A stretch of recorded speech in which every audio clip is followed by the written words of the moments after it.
Well, thank you for joining us. This is Platform. I'm Ruth Aguela. Civil-military relations play a pivotal role in the smooth relationship between the civilian population and the military personnel in any country. And Nigerian military has not relented in building that relationship. However, how well this relationship goes depends greatly on the effective oversight of the military. As the military continues to play its role in defending the territorial integrity of the nation against external aggression or evasion, this is where the role of civilians in cooperating with the military without fear or clash of interests becomes crucial. Now, despite the fundamental role of the armed forces, their relationship with the civilians have been one that has posed concerns. Now, the question often asked is, where does the balance lies between civil and military relations, especially in the areas of rules of engagement? The need to bridge gaps by interacting adequately to build common interests between both parties is critical for national development and for maintaining peace and stability across the country. However, there are challenges in building these relations, especially in areas where there are existing conflicts or tensions. And some experts say one way to address these challenges is through deliberate and consistent community engagement by the military and security forces to build that trust between the security forces and communities. On Platform today, our focus will be on ways to improve civil-military relations in Nigeria. And our guest is Rear Admiral Olusonya Bankole. He is the Chief of Defense Civil-Military Relations at the Defense Headquarters here in Abuja. Thank you very much for joining us, Rear Admiral. Ruth, I want to say a very thank you to you and Ismail for having us on this program. I will also want to extend the felicitations of my principal, the Chief of Defense Staff General Christopher Agwabi Musa, and to extend congratulations for the good work you do in nation building and disseminating the right information. Thank you very much. It's my pleasure to be here. Great. So let's let you in on his profile. Rear Admiral Olusonya Bankole was formerly the Chief of Communications and Information Technology, Naval Headquarters Abuja, and Commanding Officer of the Nigerian Navy flagship Aradu. Rear Admiral Bankole has attended several military courses, some of which include the junior and senior staff courses at the Armed Forces Command and Staff College, Jaji, as well as the Strategic and Defense course at the National Defense College, Bangladesh. He has coordinated several exercises of the Nigerian Navy and was an officer in tactical command of several multinational exercises, including exercise Obangame Express and exercise Grand Africa Nemo, featuring ships from the US, British, Spanish and French navies. Rear Admiral Bankole holds a bachelor degree in chemistry from the Nigerian Defense Academy, master degree in public administration, and also master in security and development studies from Bangladesh University of Professionals. In addition, he has obtained graduate certificate in maritime studies from the Australian National Centre for Ocean Resources and Security, University of Wollongong, Australia. Well, he has several publications and international journals to his credit. Well done, Rear Admiral. Thank you very much. All right, so let's bring in our panelist, Ismail Musa. We call him our own GOC here in NTA, the defense correspondent for the Nigerian Television Authority. Thank you so much, Ismail. Ruth, it's a pleasure having me on Platform. Great. So, Rear Admiral, when we're talking ways of improving civil-military relations, it's very crucial if we're talking the stability and national development of any nation. If you want to paint a picture for Nigeria, what would be your summary? Oh, thank you once again. I think I'll start. Let me just give a background of what civil-military relations Fantastic. is. Civil relations basically is the relationship between the civilians and the military. Is based on three strata. First, the Constitution of Nigeria gives civilian authority oversight over military. That is why there are oversight functions by the legislature over the military. That is why the Chief of Defense Staff is operationally responsible to the President and Commander-in-Chief, is administratively responsible to the Honorable Minister of Defense. That is the first strata, that is civilian oversight of the military. The second strata is what they call aid to civil power or aid to civil authority. That is when the President Commander-in-Chief gives a directive for the military to aid civil authority.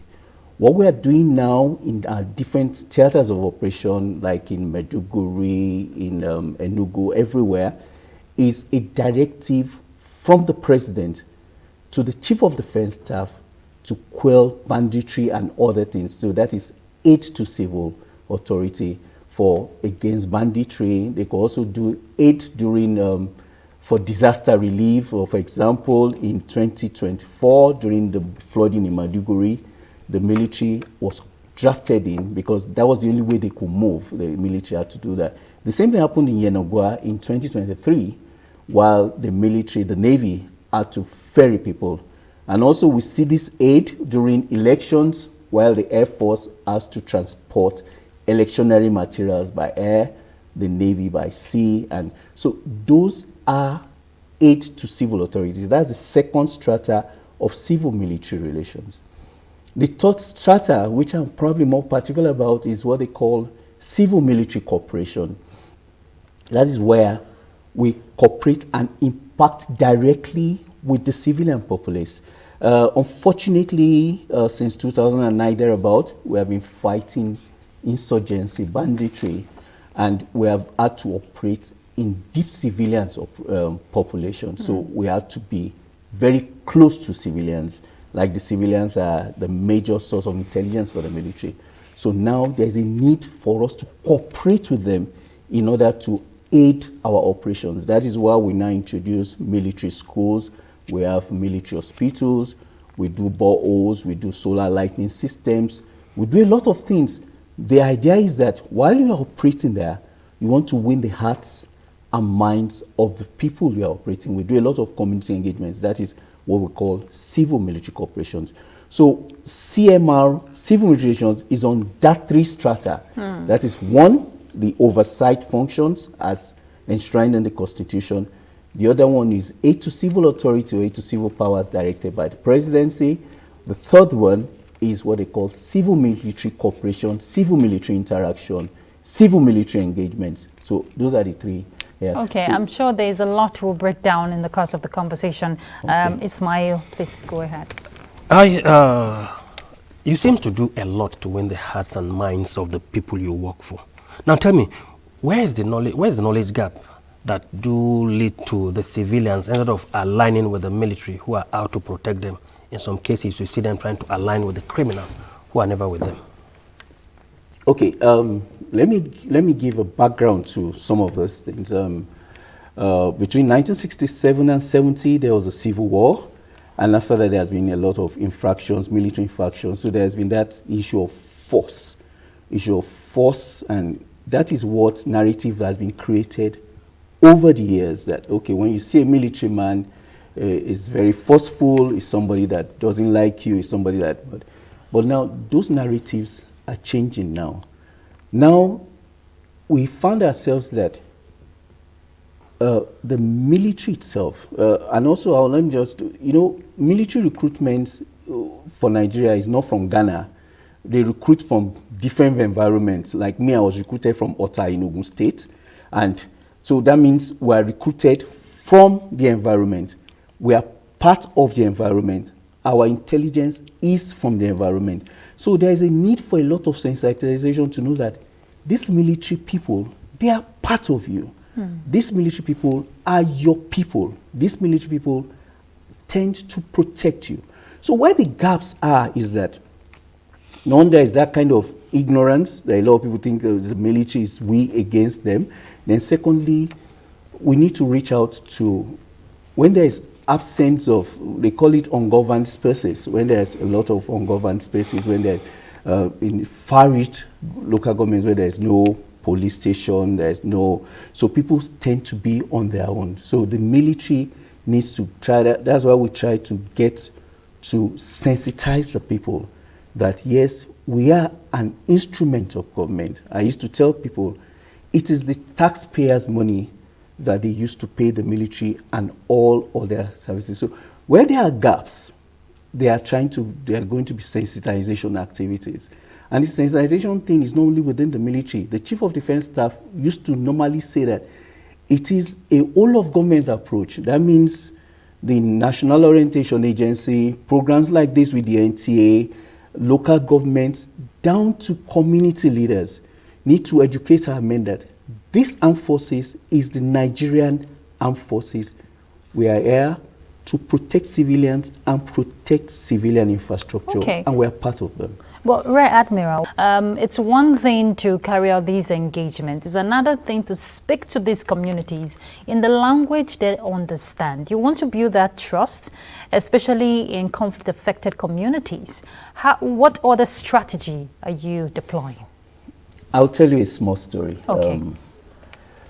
Sometimes in Maiduguri, I think it was in 2021, the Nigerian Air Force did a medical event.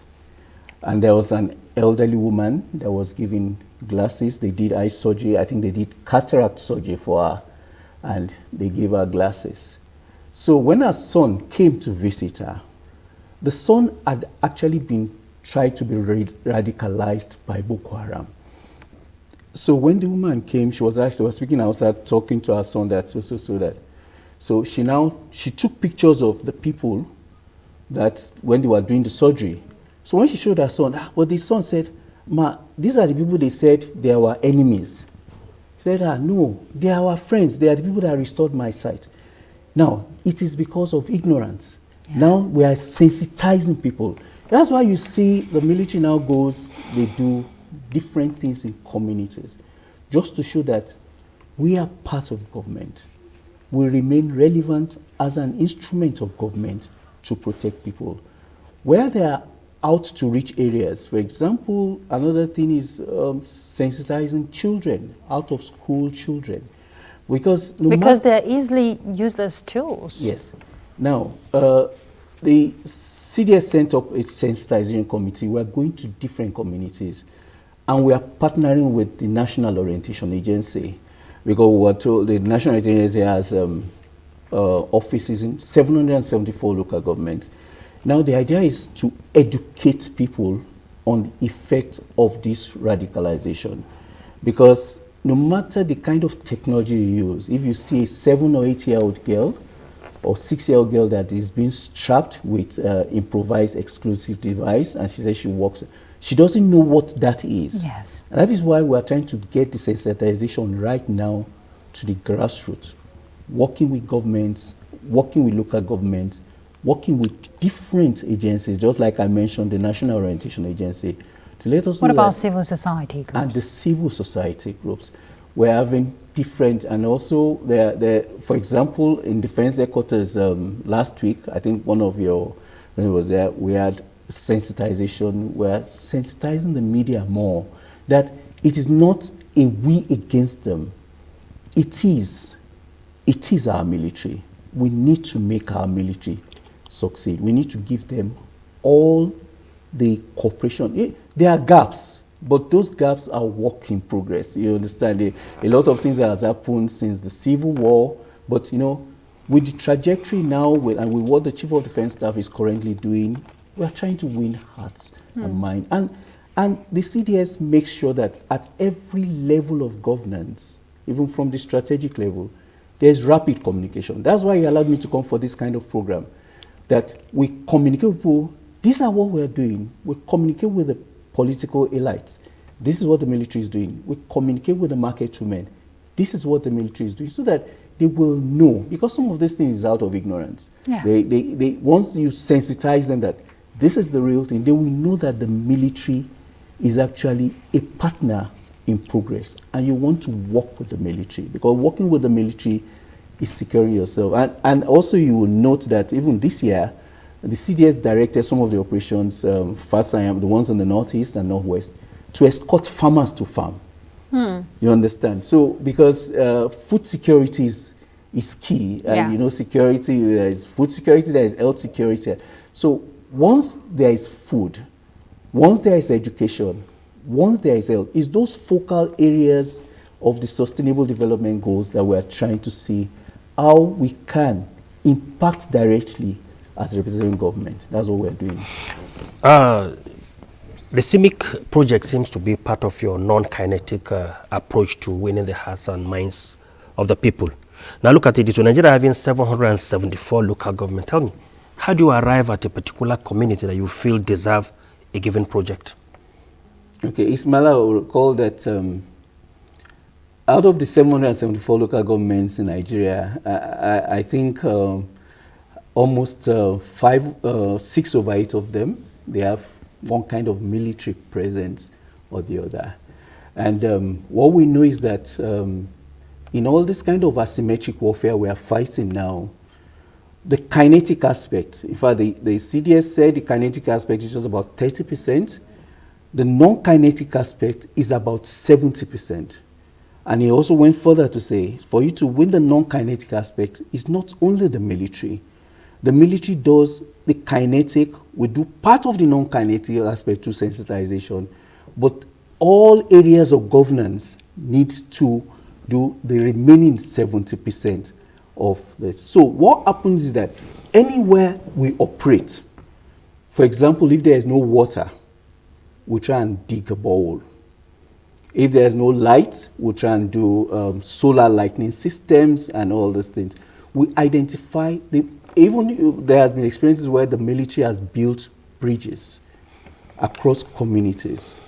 Now, the example I told you that they escort people to farm. So we identify the point of need of the community and we try and solve that as an instrument of government.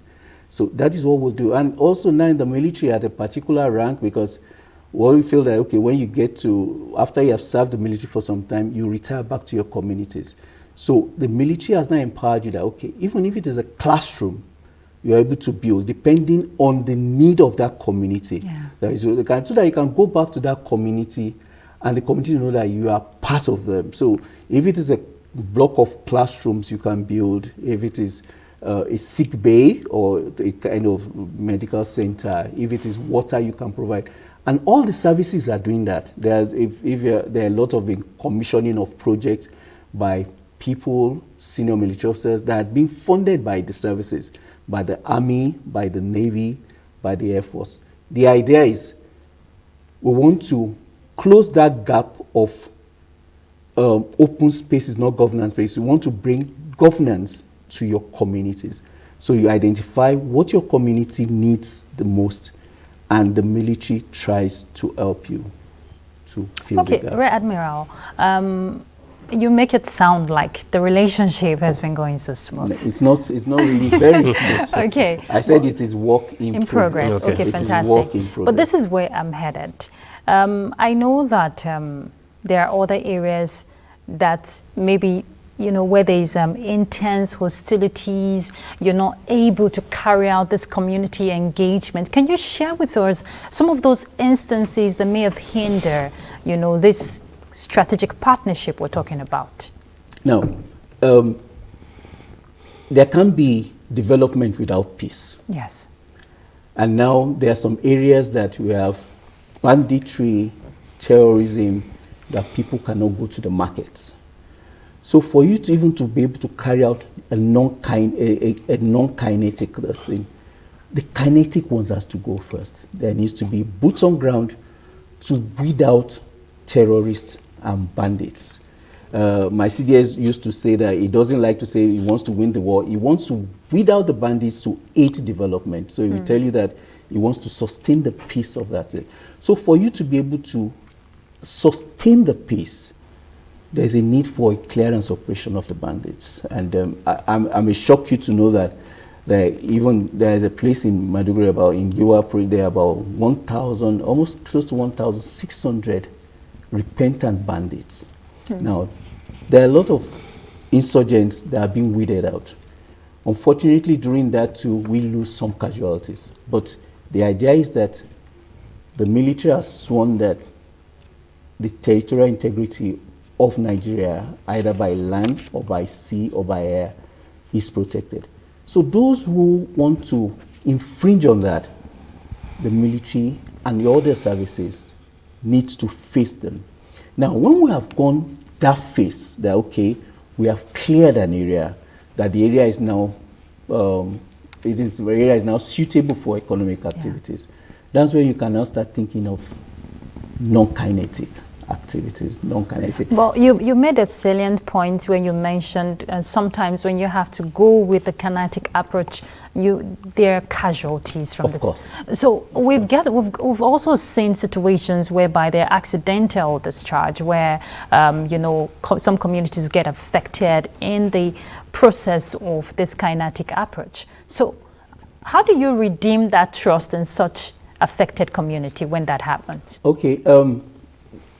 I'll tell you where there are a lot of collateral damages also, because some of these bandits and insurgents coerce the people to stay with them because they know the military is with them. So they force them to stay with them. So in an effort to do that, there might be collateral damages.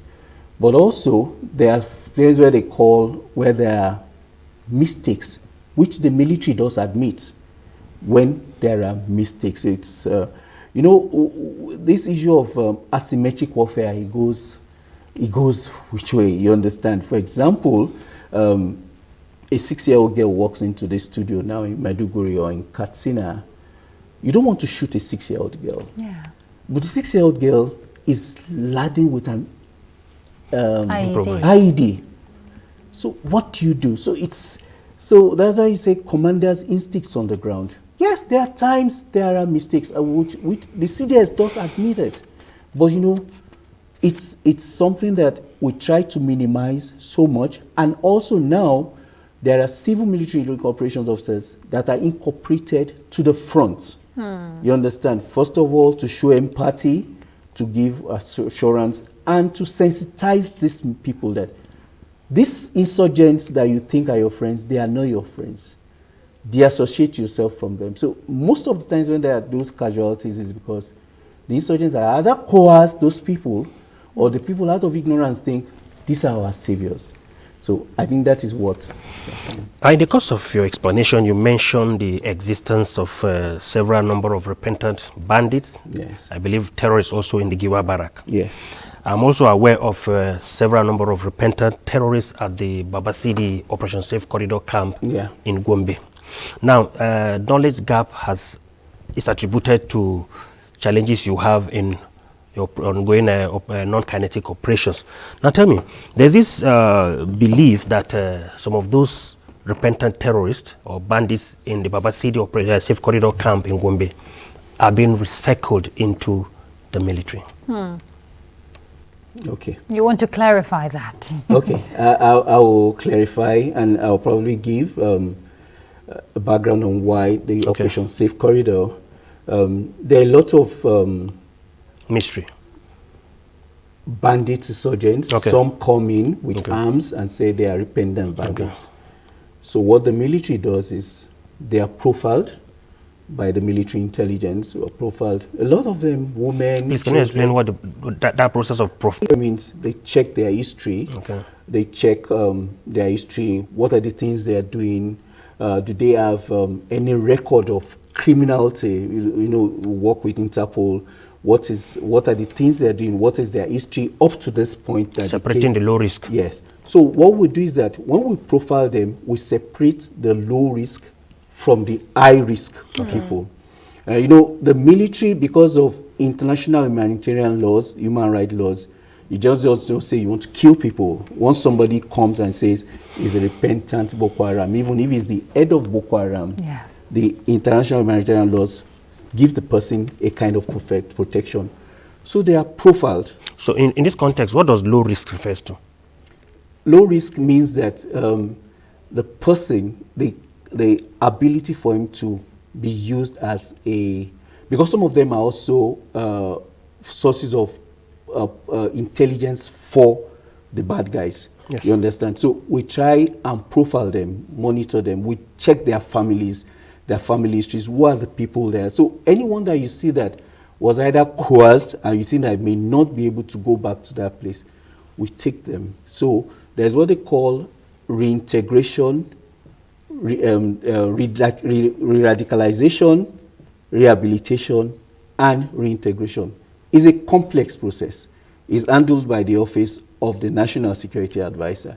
Now, the idea is this: we want to radicalize them. What is their thinking? For example, they are told that if you kill a soldier, you go to heaven, you have 40 virgins waiting for you, and all those things. Then those are the things you need. So we call the imams, the religious leaders, to try and sensitize them on the right religion, that what they are actually carrying out is a false doctrine. So what you do is you re-radicalize them, change their radical thinking. Those who came with I'm trying to re-radicalize that there are ways they That's can. counseling. Yes, counseling. That's another word, counseling. You counsel them. Then after that, when you radicalize them, then there's you rehabilitate them. The NSA and the military, they spend a lot of money on rehabilitating people because you need to feed them. Imagine feeding in different camps. And this thing starts even within the IDP camps. They pick people, low-risk people. Because they're vulnerable. Because they are vulnerable. So we'll try to rehabilitate them.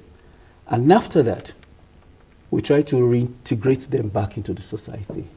Now that is the complex part, because number one, some of the society don't even want them back because they suspect that. So it's something that the Office of the NSA is really, it's really a complex work they're doing. They have people, they have counselors, they have therapists, they have a lot of things. So that is another thing that we're doing to bring them back, integrate them back into the society. I know you have rumors that, okay, some of them end up joining the military. Yeah. Now, it's still part of, even during recruitment, there are a lot of profiling. But he's also Ismail, let's assume, let's face the fact now. This is a repentant Boko Haram. And he says, and he's a Nigerian. For example, he's from Yobe State, and he wants to join the military. And you find out that he's actually a repentant Boko Haram. Do you deny him the opportunity? But the challenge now is that some of them still go and they now act as informant. That's why I said it's a very complex. It's complex. But what about the aspect, Rear Admiral, of looking at the CJTF, the Civilian Joint Task Force? Because there you also have community people who provide these services and support the military.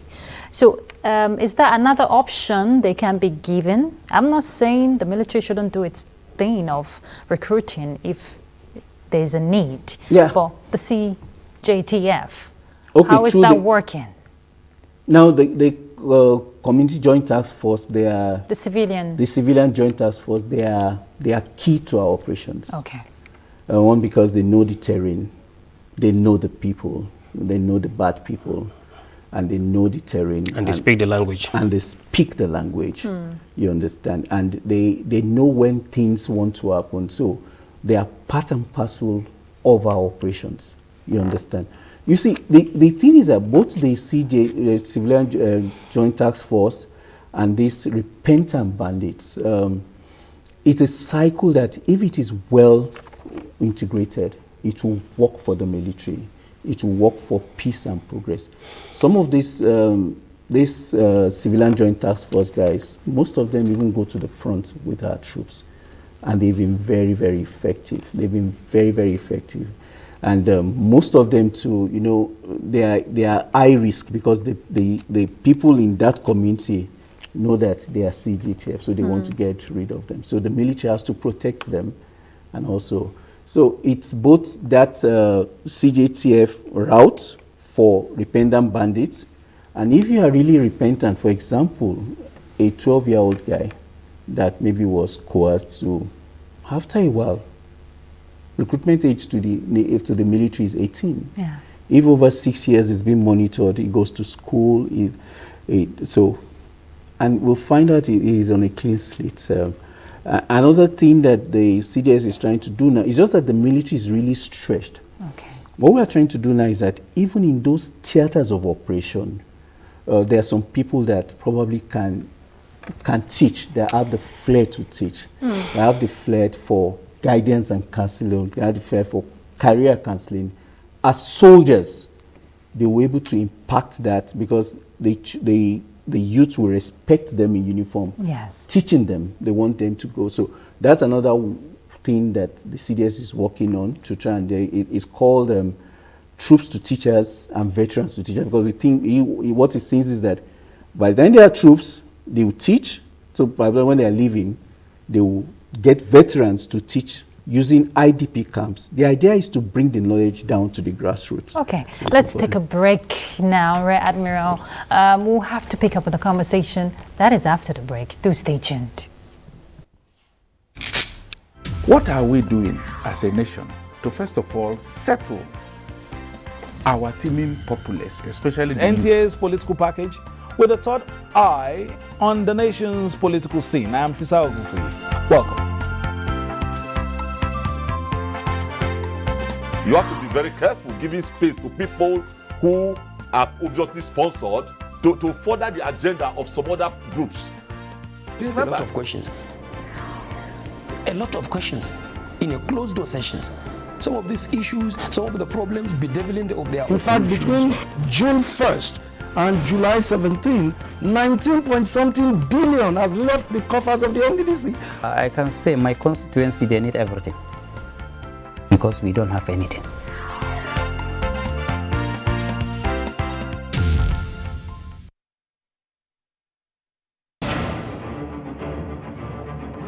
MFA for digital literacy is a bot that you can use, you can interact to learn more about digital literacy. Hello, it's our pleasure to have you join us on platform. I'm Ruth Aguwele.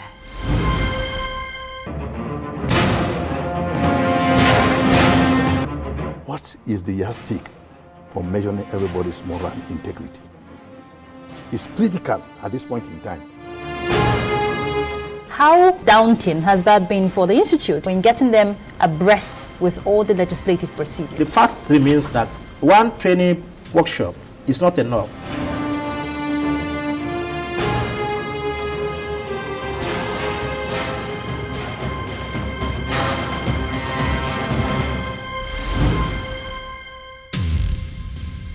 Thank you for staying tuned. The conversation is improving civil-military relations in Nigeria. Rear Admiral, you just spoke to us about the role of the CJTF in supporting the military, but I'm sure Ismail has a follow-up to that. Yeah, thank you, General. Me, General. You are the General General. Bankole. One of the concerns of the people I was opportune to have interacted with in the various IDP camps in the Northeast is the fact that they are the victims of the terrorists. But coincidentally, they said they are languishing in dilapidated conditions, while the terrorists are flown in choppers to Baba City camps. They take Jews and they take Thi. Now, in addition to that, do you have adequate monitoring mechanism to track the activities of those reintegrated terrorists back into their society? How do you monitor their activities? Ismail, that's a good question, but I will also note that there's just the bit the military can do. Okay. This thing is a whole of government approach. Some of the governors are doing very, very well to aid in this issue of reintegration.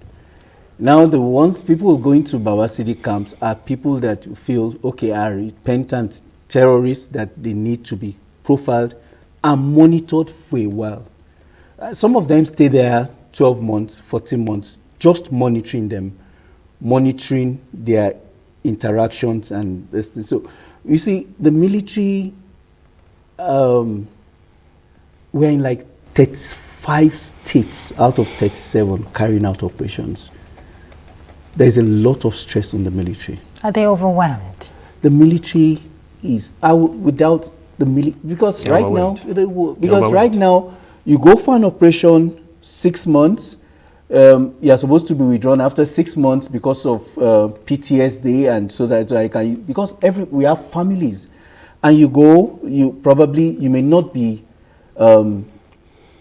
returned within 6 months because of the pressure of those operations. Maybe you stay there 8 months, 1 year.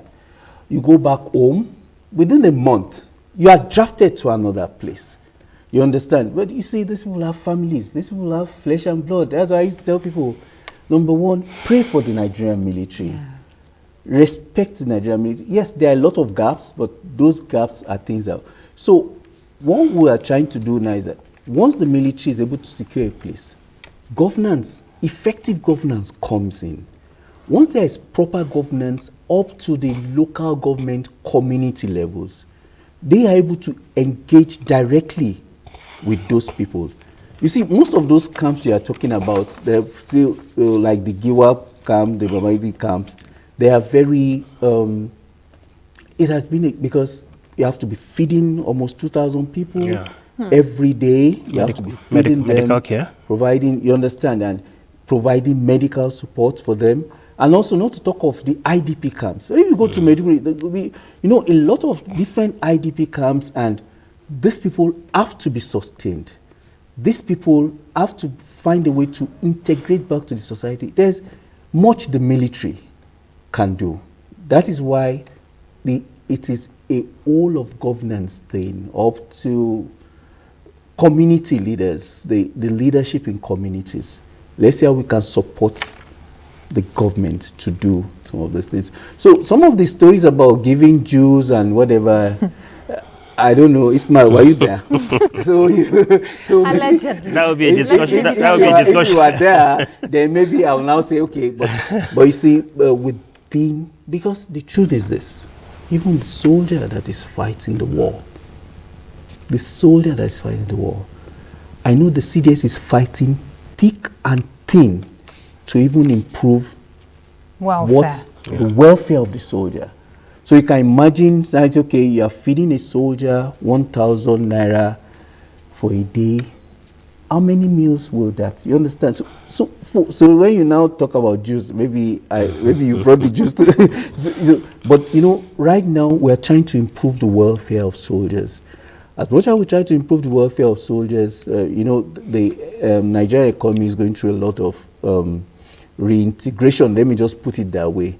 So by the time things get better, maybe the welfare of the soldier will be better. Okay. But we'll try a bit. Talking about this non-kinetic approach, what is the similarities between the Borno model and what you people are doing at the Babasidi camp?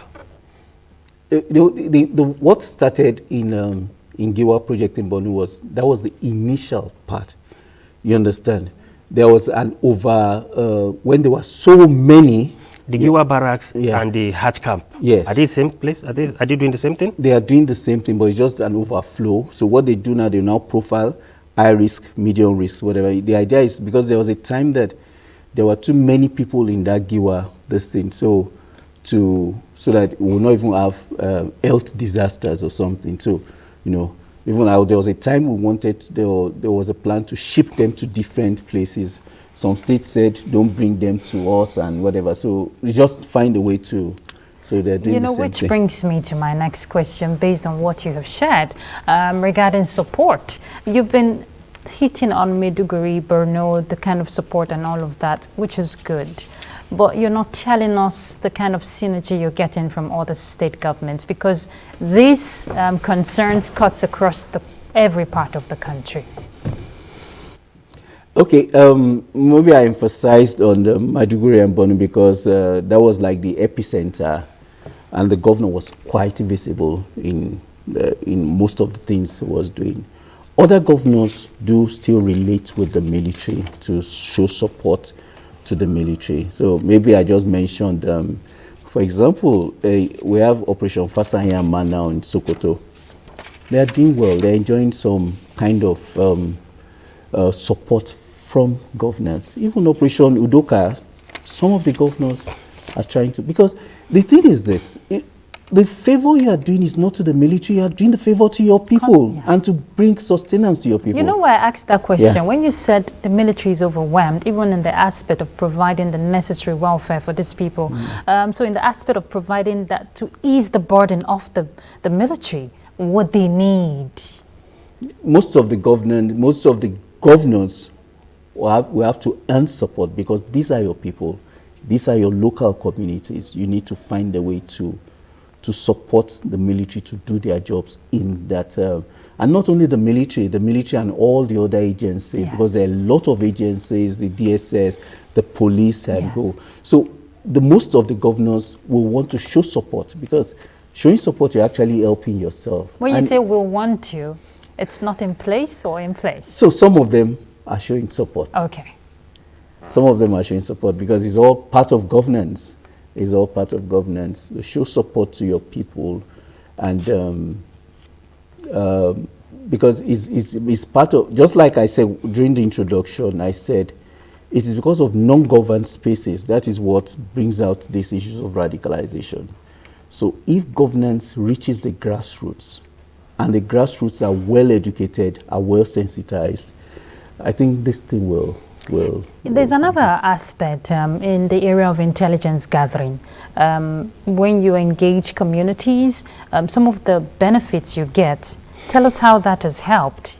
The societies are cooperating, and that is why the military sometimes, to reciprocation, tries to do community impact projects. The idea is that we want to show the communities that we are part of them. So in doing that, we try to say, okay, it's a collective decision to secure them.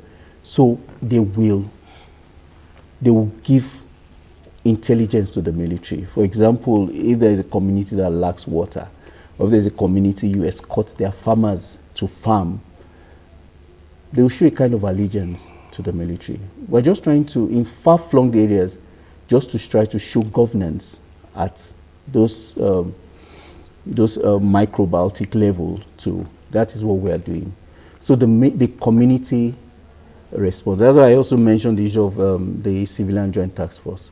They're part of the community. The Obas, the Emirs, the OBs, they have intelligence. They are part of the community. So in order to bring peace to the community, they need to work with the military and the police and all the other agencies.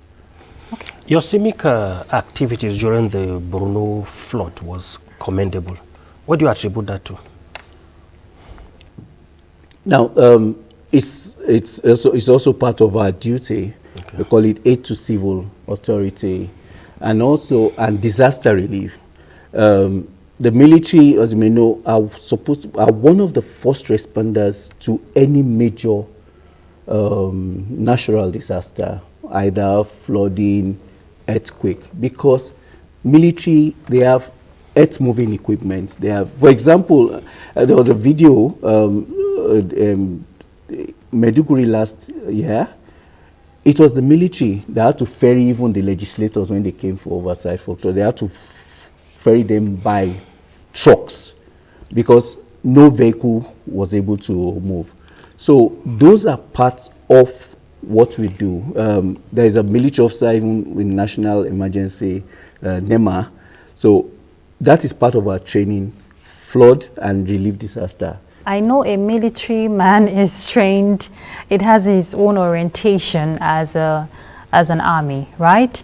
But engaging with civilians, it's a different ball game. It needs reorientation in your rules of engagement. So are they being, trained in that aspect? Especially, we've had situations of human rights, violations and all of that.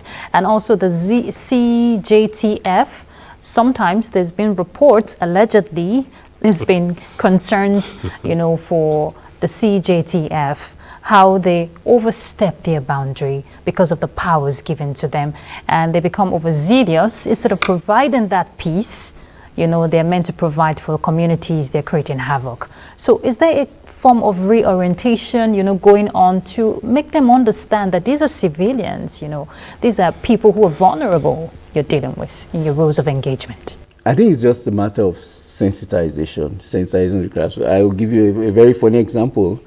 If I'm in a car with a friend of mine and maybe there is traffic. I say, our guys in the car, take one way.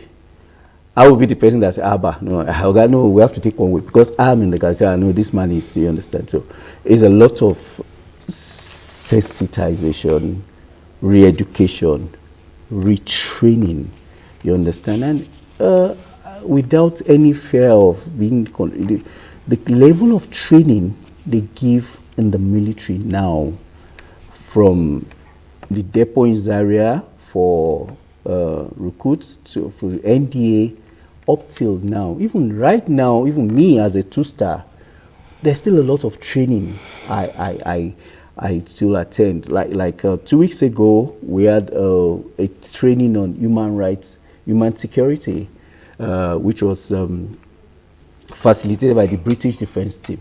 So at every area, we try to sensitize our men. I'm not saying we're 100% because, you know, what has been, for example, a military man feels, okay, he has the right of way, whether there is traffic, whatever. But, you know, with time, things will go down. But the truth is that the military has sworn constitutionally to defend civilians, defend civilian infrastructure, to defend the country by land, air, or sea. Whatever training is required, the military has exposed a lot of people to training. And one thing that happened to me that really struck a chord in me, and that's why I used to laugh when people say, I went for a course in Australia about 14 years ago. I was a younger officer in University of Wollongong. We're doing maritime security. So when I got to the airport, I now discovered my luggage was 23 kg, but one was more than 23 kg. So I now stepped aside and to try and remove. So immediately I opened my bag. I think the lady saw my white uniform and he said, "Are you in the Navy?" I said, "Yes." I said, "I came for training." "Oh, okay, close your bag." And that is the value people give their military. And that is the value also we're aiming at in Nigeria. Because of the sacrifices the military is making presently, there's a need for people to value and support the military. I think I'll stop at that. Collateral damages are sometimes inevitable in military operations. Using this platform, how will you advise the people out there towards avoidance or reducing some of those damages? Okay. Basically, the military, the police, and other agencies are instruments of government that are meant to protect people. It's not bandits or terrorists, because from the word terrorists, banditry, they are terrorists. They will protect you today and they will still come and terrorize you tomorrow. So I think it's better it sinks down to the local populace, and also community engagements, all the emirs, all the OBs, all the obas, and everybody down to local government chairman levels. We should sensitize people. We have a patriotic duty to defend our country, and the symbol of governance, either the local government or even different communities, the military. So there is a need to sensitize people that these people are here to protect you. You run towards them, don't run away from them. If you have any problem, you run towards them. If you have any information, you give them. Because the terrorists you are talking to, most of them are commercial terrorists. They just want to make some things from you, and they will still come and I won't let you go if you don't talk about the media. There's this debate on which is mightier, the pen or the sword. So what's your message in the aspect of, putting away misinformation in society? In normal military operations, in lines of operations, the media is one of the lines of operations. We have operations, we have logistics, intelligence. The media is a line of operation in the military. So the media is part and parcel of military operations. And I want to urge the media, please, it's just a patriotic duty. Let's report the right things. And I know there are a lot of things you can't do about fake news, but wherever you have the power or the privilege to do it, the media is part and parcel is one of the lines of operations in military planning campaigns. So the media is our friends, and right from I told you, CDS engages the media. So there's really nothing hidden, you understand? So the media is our friend, and I want to encourage you to continue to do the things you do. Thank you so much, Rear Admiral Olusonya Bankole. He is the Chief of Defense, Civil Military Relations at the Defense Headquarters here in Abuja. Thank you for all you do, and we'll continue to give the support necessary. NTA always stands for national interest first. It's my pleasure. Thank you for inviting me, and thank you for the good work you do, the patriotic duty you do. Ismail Musa, I'm still going to call you GOC anyway. Thank you so much. I was telling him that maybe we'll find a way to upgrade him from GOC. I can't mention it. Okay. Thank you very much. He's our defense correspondent here in NTA, and the conversation has been on improving civil-military relations in Nigeria. As a citizen of the Federal Republic of Nigeria, you have a strategic patriotic role. Pray, respect the military as they continue to defend the territorial integrity of Nigeria. And I give my salute. I'm Ruth Aguilera.